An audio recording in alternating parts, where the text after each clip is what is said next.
Suito Siam atau dikenal dengan sapaan Mbah Minto Klaten meninggal dunia pada Rabu 22 Desember 2021. Mbah Minto dikenal ketika pada 2020 lalu berperan dalam video parodi Gagal Mudik. Video ini viral dan mendapatkan respon positif. Berpulangnya Mbah Minto Klaten dibenarkan pemilik channel YouTube Ucup Klaten, Muhammad Sofyan alias Ucup, dilansir dari kompas.com Kamis 23 Desember 2021 pagi.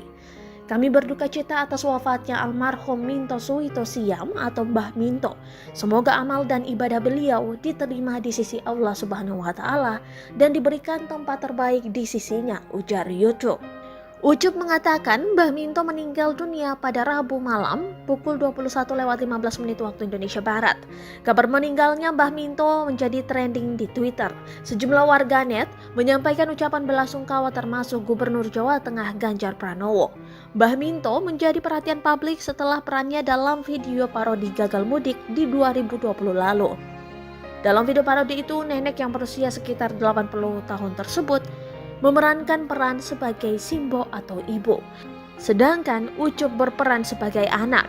Video tersebut menggambarkan kisah seorang anak yang sudah merindukan ibunya dan ingin pulang kampung. Si anak tersebut kemudian menelpon ibunya untuk menceritakan niatnya. Namun niat anak tersebut dihalang oleh sang ibu karena adanya virus pandemi.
Terima kasih sudah nonton. Jangan lupa like, subscribe, dan share ya.